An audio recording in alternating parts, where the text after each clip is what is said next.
gentlemen, here are your RIT Tigers. Brown out must be made. Oh, what a beat!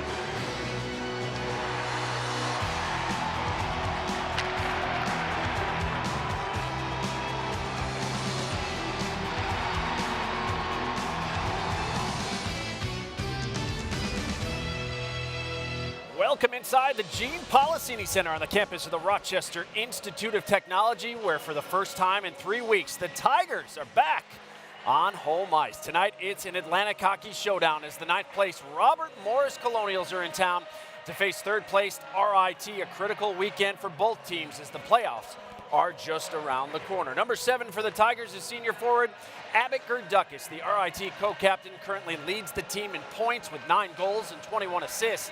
But he won't be the only Gerdukis on the ice here tonight. More on that coming up in just a bit. You are watching RIT SportsZone Pregame Live, presented by Taylor the Builders. A jam-packed edition of the program is straight ahead as we get you ready for face-off. That comes up at 7:05. Good evening, I'm Kevin Roach, and welcome to RIT SportsZone Pregame Live here on CW Rochester. Well, the race is on in Atlantic hockey as the regular season comes to a close next Saturday night. Despite a pair of splits on the road at Holy Cross and Sacred Heart in the last 2 weeks, the Tigers have managed to hang on to third place with the Air Force Academy. How'd they fare last weekend at Sacred Heart? Oh, the Tigers and Pioneers, an early 11 o'clock a.m. start in Connecticut last Friday after a scoreless first period off the faceoff. Tigers shorthanded in the second. Oh, that's been a good thing for RIT as Sean Cameron sneaks one by Josh Benson. 7th shorty on the year for the Tigers. They would lead 1-0, and they were just getting started later in the period. Jake Joffe, no, but Jordan Peacock is there. The putback goes. Peacock back from injury, played for the first time since November, gives the Tigers the cushion they need. They hang on for the 2-0 victory. Logan Drackett, a big part of that win last Friday for RIT in Game 1 against Sacred Heart. The sophomore goaltender stopped all 39 shots he faced while picking up his second shutout on the season. Sean Cameron picked up his 6th goal on the year, and as I mentioned, RIT now has 7 shorthanded goals on the year. That's 5th best in the nation behind Boston University, Niagara, Sacred Heart, and Bowling Green. How about last Saturday afternoon? Tigers and Pioneers wrapped up their series in Connecticut after a scoreless first period. Things picked up in the second. Adam Brubaker, the feed to Abbott Gerdukis, who beats Josh Benson with the backhander. 9th on the year for Abbott, 1-0 RIT, but Sacred Heart answered right back with just under 2 to play in the period. Austin Majera crashing the net, puts home the loose puck, his 10th on the year. It was 1-1 after 2. Third period, all the offense would come alive for both teams. Just over 2 minutes in, freshman Andrew Petrucci gives the Tigers the lead with his 3rd goal of the season, 2-1 RIT. But the Pioneers would get 3 straight power play opportunities after that. They finally capitalized on the 3rd one. Nick Boyajian scores to even things at 2. Sacred Heart would take the lead with over 5 minutes remaining. Liam Clare would score. It was 3-2 Sacred Heart. RIT would pull Logan Drackett for the extra attacker late in this one, and it would pay off. Will Calverley, the freshman, gets the equalizer with 1:10 remaining, and we would go to overtime. Late in overtime, though, Tigers hoping to get at least a point, but Austin Majera comes calling again. 39 seconds remaining in the extra session, and he gives Sacred Heart the win as they earn a split with a 4-3 victory over RIT, that one in overtime. So Sacred Heart wins the regular season series with RIT 3-1. The Pioneers outshot the Tigers 30-22 last Saturday and won on special teams as well, going 1 for 5 on the power play while RIT was 0 for 2. Tigers probably should have had at least 6 points, if not more, in the last 4 games. Instead, they return home with just 4 out of a possible 8 points after back-to-back splits. So just 4 games remain in the regular season, starting here tonight. The pressure's on, and no one knows that better than RIT head coach Wayne Wilson, who's standing by live now with our John DiTullio. John? All right, thank you so much, Kevin. Best time of the year, Wayne. I mean, despite getting the splits the last 2 weekends, you're in 3rd place and really control your destiny here towards the Atlantic hockey playoffs. Yeah, it's important that we focus in on ourselves and what we're doing and playing to the best of our abilities instead of scoreboard watching or looking at standings and all those other things, because all those other things we can't control. We can only control ourselves at this time of year, and we've got to lay it all on the line here these last 4 games to get the best possible finish that we can. Playing great in conference. 8-3-2 over your last 13 conference games, but you feel that record should be better. Yeah, you always do. I mean, the last 2 weekends we split, but we got to remind ourselves it's on the road. It is against good teams. That going 500 on the road is not that bad a thing. But at this time of year, when you're fighting for points, you want to get every one you possibly can. You can't leave any on the table. And so tonight is a big 2 points for us, and we're approaching it like it's playoff hockey. You look at Robert Morris near the bottom of the standings, but it's a team that's been in the Atlantic Hockey Championship game 3 years in a row. What do you expect tonight from the Colonials? Well, I expect their best game, and there's not much difference. I mean, from a standing standpoint, there is because someone's going to be placed in a certain situation. But we split with them earlier in the year. I think they were about a 6th place team last year, made it to the conference final. So really, it really doesn't. It's not relevant right now. It's us just being better than them tonight, and that's what we got to do. And you got some home cooking, 4 straight conference wins in this building. Important to win at home. Well, yeah, and so we've got 3 of our last 4 at home too. So we have to take advantage of that, and it's nice to be back off the road. Sometimes you're anxious to get on the road, but back-to-back long trips for us out east, it's good to be at home and now take advantage of that and put our best foot forward. All right, best of luck tonight. That's head coach Wayne Wilson of the RIT Tigers. Kevin, back to you. All right, John, we'll hear from you again soon here in the broadcast. Well, since the calendar flipped to the 2019, the season has gone south for Robert Morris. The Colonials have won just 2 of their last 12 games and have fallen into unfamiliar territory as they currently sit 9th in the league. As John mentioned, Robert Morris was out on the ice here at the Gene Policini Center this morning. The Colonials are an extremely young group, having lost some tremendous talent to graduation in the offseason, but this is a program that knows how to win. And while things aren't going well at the moment, head coach Derek Schooley believes his team will be better down the road after going through such a tumultuous season thus far. We've been in the Final Four the last 5 years in Atlantic hockey. We've been in 4 of the last 5 championship games. This is a proud program. We've won a lot of hockey games over the last 5 years. It may sound arrogant or egotistical, but it's the facts. And with that, nobody's feeling sorry for us right now. Nobody feels sorry for us that we're going through a little rough patch. Everybody goes through it. We are young. We've got 11 freshmen. We've got 4 sophomores. So 15 of our 26 players are underclassmen. And with that, we will be, we'll have some growing pains, but we'll be better for it in the future. Yeah, Robert Morris struggling right now, but certainly will give RIT a tough matchup here this week. And as we've mentioned, the standings are tight as we enter the stretch run. AIC on top with 35 points. Bentley second, while Air Force and RIT are currently tied for third. The Falcons own the tiebreaker over the Tigers. Just 2 points separate third and 6th place. And again, the top 5 receive a first-round bye in the AHA tournament, which gets started in a couple weeks. While RIT needs to take care of business here tonight, there's no doubt everybody looking at the scoreboard as well. AIC has only 2 games remaining, and they are off this weekend, so some teams can play catch-up. The rest of the league is in action. Holy Cross at Bentley, Sacred Heart hosting Army, Niagara visiting Canisius at Harbor Center, and Air Force is in Erie to play Mercyhurst. Face-off in all 4 is 7:05. We'll keep you updated throughout the broadcast. Well, still to come on the program, the race is on in College Hockey America, too, as the RIT women's hockey team hosted Penn State this afternoon. Highlights are on the way. Plus, it will be a first for the Gerdukis family here tonight. Coming up, we'll share our conversation with Abbott and his brother Aiden. That is on the way. But first, number 2 for RIT is defenseman Adam Brubaker, the Elmira, Ontario native, second on this Tiger team in points. He'll join our Kim Bernson live next as we roll on live from the Gene Policini Center at RIT. It's hockey night here in Rochester, and you're watching RIT SportsZone pregame live.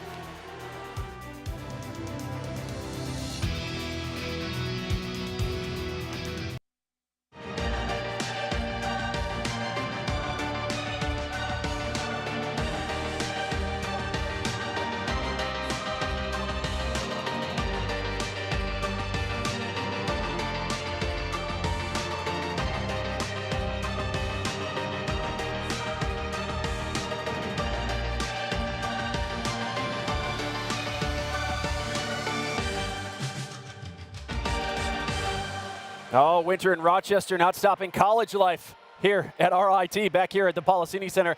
Live at RIT, Tigers and Robert Morris preparing to face off for the 3rd time this season. They split the first 2 games of the season series when they met back in Pittsburgh back in October. If you're just joining us here tonight, in the net for RIT will be number 30. As always, Logan Drackett, the sophomore, will make his 27th start of the season. Drackett is 11-12-3 on the year with a 2.59 goals against average. While on the other side, Robert Morris will go with junior Francois Marat. We've seen him before between the pipes. He started all but 2 games this season for the Colonials. He owns the most wins in program history, but with the team's struggles, as we've mentioned throughout the broadcast lately, Marat's only 10-18 on the season and is giving up over 3 goals a game. We'll see how he does here tonight. Well, warm-ups are about to wrap up. We're now approximately 23 minutes away from face-off between the Tigers and the Colonials here at RIT. These two teams, storied rivalry throughout the years, and they've had some pretty good matchups throughout the year. As we wait to talk with Kim Burnson, who will be standing by live now with one of the Tigers' top defensemen, number 2, Adam Brubaker, set as the horn has gone off and the Tigers are making their way off the ice. She is ready to go, and we'll send it down to Kim Burnson with Brubaker. Thanks, Kevin. Adam, you know, you are second on the team in points. You added another 2 assists last weekend to bring your total to 24. How do you explain your consistency in helping set up your teammates in front of the net? You know, I'm just trying to do the best I can, moving pucks, getting shots through, and hopefully I'll get a couple tonight and help the team win. In this conference especially, it always comes down to the wire towards the end of the season, tight race in the standings. How much are you guys focused on where you currently sit? You know, that's a big decision for us this weekend, is getting these 2 wins, and that'll set us up in a good spot for a bye, which we're pushing for. What should we expect to see tonight between you and rival Robert Morris? You know, I think we've got some bad blood over the season in the past couple seasons, so it should be a tough physical game. Adam, thank you. Thank you. Kevin, back to you. All right, thanks so much, Kim. We certainly expect that here tonight. Well, RIT, as they mentioned, and Robert Morris have developed a heated rivalry over the years in Atlantic hockey, but this season a sibling rivalry is also brewing between these two programs, as RIT's Abbott Gerdukis and Robert Morris's Aiden Gerdukis will accomplish a family first here this weekend. Abbott and Aiden Gerdukis were pretty typical siblings growing up in Belleville, Ontario. Having siblings, I know that you don't always get along. I mean, did you have times like that you recall? Oh, nonstop. Yeah, I'd say every time we play, it would end in something like that, where one would be mad at the other, and that would end the day of playing, and then we'd move on the next day. We'd hang out again. There were some times when we'd be playing mini sticks or something like that, and we'd be pretty competitive and arguing about like if a goal went in or not, and then there would end up being a little scruffle or a fight. But who usually started it? It was probably me, honestly.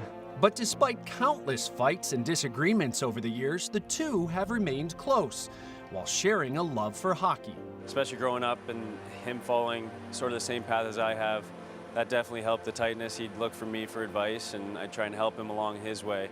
And yeah, I guess especially through juniors and then going into college too, we basically took the same path, so that definitely brought us even closer. How often do you keep in touch, keep in contact? Oh, I'd say almost daily, maybe 5 times a week. We'd be texting each other, especially after the weekends. I'll see how his games went and how things are going. What does that mean to you to have a big brother like that who's been through similar experiences to lean on?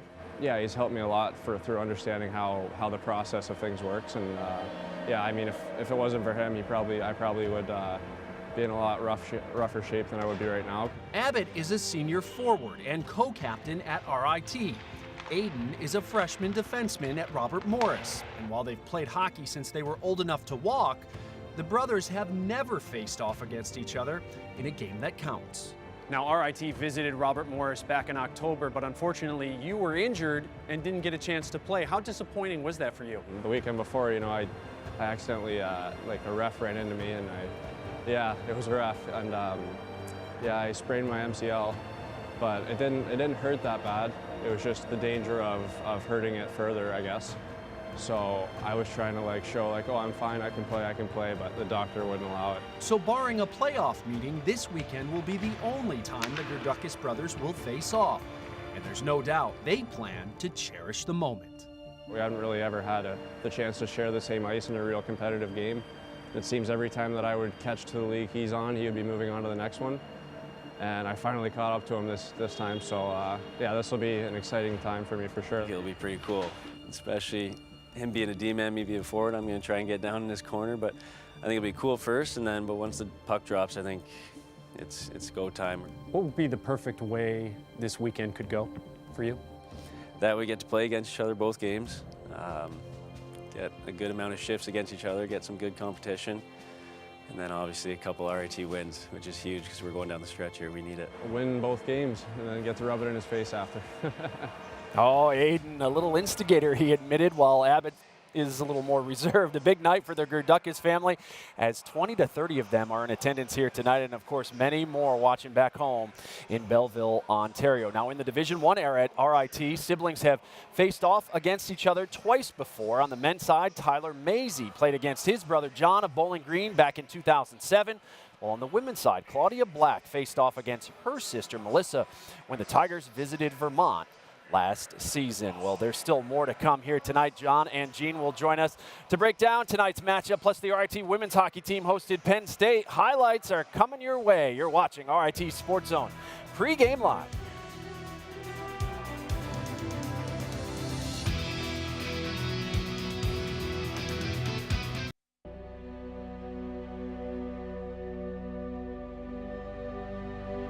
Amlong sends it over to Goldberg. We're back to even strength in front. It scores! Just as the power play ends with the goal, that's number 8. Chase Norrish, the goal for RIT. And congratulations, Chase. That is his first collegiate goal. Penalty has expired, and the Tigers got a little bit of lady luck on that one. Absolutely. Great work there by Thompson, but hitting the crossbar. Lady luck's been on the side of the Tigers so far tonight, no question. Ray, the save, and it's a put back it in. You can see this coming as Ruby made the initial save, and it's now 3-2. Go lightly, dropping it to Frieden. 30 seconds remaining in the power play. Oh, an odd-angle goal! Power play goal, and we are tied at 3. And now the Tigers have to hustle back defensively with 25 remaining in regulation. Kukali looks ahead. The Gallant drop pass. Here's Garbowski trying to split the defense. Garbowski in front, got it too deep. Back up top, Ron Fontaine didn't get full wood on that. And out this comes a breakaway. Wido! Oh my goodness, Ruby going out. Wido has won it with 9 seconds remaining. Unbelievable. Oh, it absolutely was an unbelievable ending back in 2015 between these two teams. The Tigers rebounded from that loss and went on to not only win the AHA tournament, but they knocked off the top seed in the NCAA tournament as well. Overall, RIT leads the series with a 14-13-4 record, having won 7 of the last 10 meetings. Robert Morris just one AHA title to their credit. Unfortunately, they've lost in the title game in each of the last 3 seasons to RIT in 2015 and Air Force in each of the last 2 years. Joined now by the guys who had the opportunity to call all of those Atlantic Hockey Championship games, Gene Battaglia and John DiTullio. And guys, 4 games remain, and while no night in this league is ever a gimme, the Tigers need to take care of business against 3 teams from the bottom half of the league standings, starting here tonight with Robert Morris. Yeah, and Kevin, you can't assume that this Robert Morris team isn't any good because at the bottom of the stand, they're just young. And you look at the turnover they've had here, John, these are a bunch of different guys.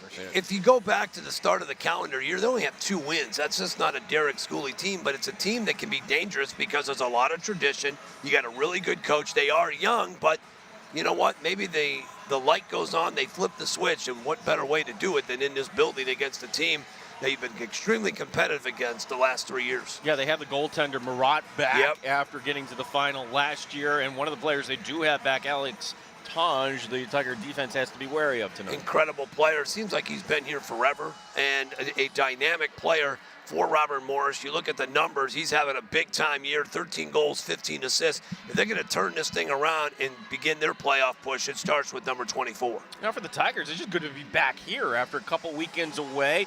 First at Holy Cross, then to Sacred Heart. Believe it or not, this is the first game that Jordan Peacock has dressed here at the Policini this season. Look at his numbers. He's been out since November. Here we go, 5 points. Really had a good weekend last weekend at Sacred Heart.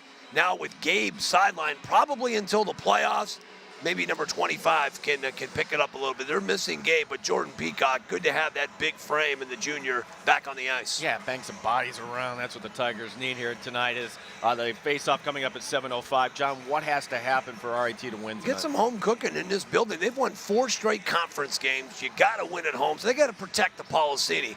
Oh, how about Golden?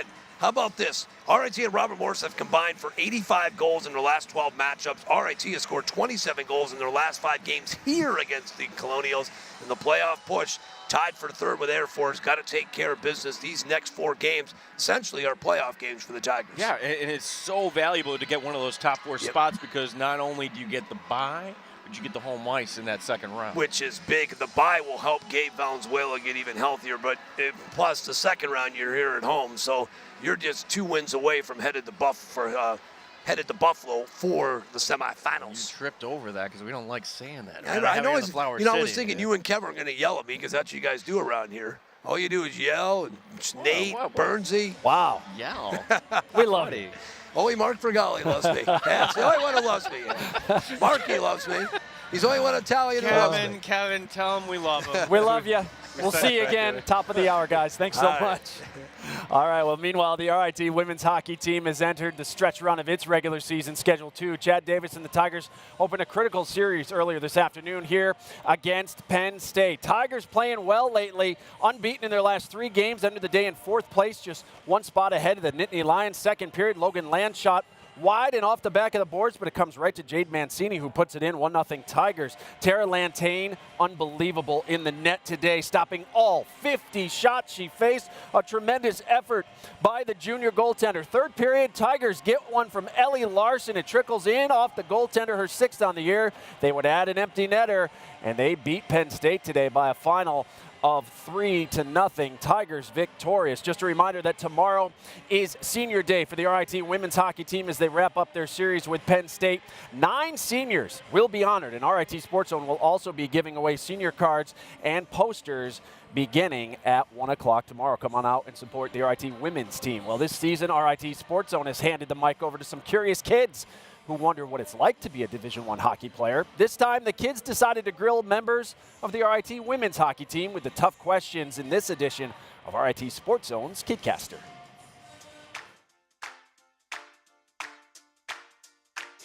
What was your favorite team to play against? My favorite team to play against would probably be Syracuse. It's always a big battle between us, and they're only an hour down the road, so we love playing them. My favorite team to play against is Penn State. I have quite a few friends. Some of my best friends are on that team, and I love going to their rink too. So it's always a really good matchup with them. So I enjoy that. Why did you wear your number? I picked my jersey number because it's a family number. Like my brother, my dad wore it through college. My brother wore it all growing up, and I decided that I should represent my family. There wasn't very many options left, and I liked number 2, and I want a double-digit number, so 20 is kind of the only one that was left for me. Is there any certain type of song that you like to listen to before you hit the ice? I listen to a lot. Sometimes it's like country music, and then sometimes it's like dance music, so whatever just like gets me going. Before I hit the ice, I like to listen to a few songs. We do like a little dance before games, and it's got Cotton Eye Joe in it, Ice Ice Baby, and I don't know the other song, but it's really fun and it really gets me going. What's your favorite hockey team? Favorite professional hockey team would be the Pittsburgh Penguins. I'm a big Sidney Crosby fan. He's a hometown boy. My favorite professional hockey team is the Chicago Blackhawks because I grew up in Chicago. What is your favorite color? Favorite color is blue. It reminds me of summer and swimming, and I love the beach. What do you do after a game? Usually we cool down between Friday and Saturday. Saturdays too, we'll cool down for a bit, roll out, and then I'll shower, grab our post-game meal, head home.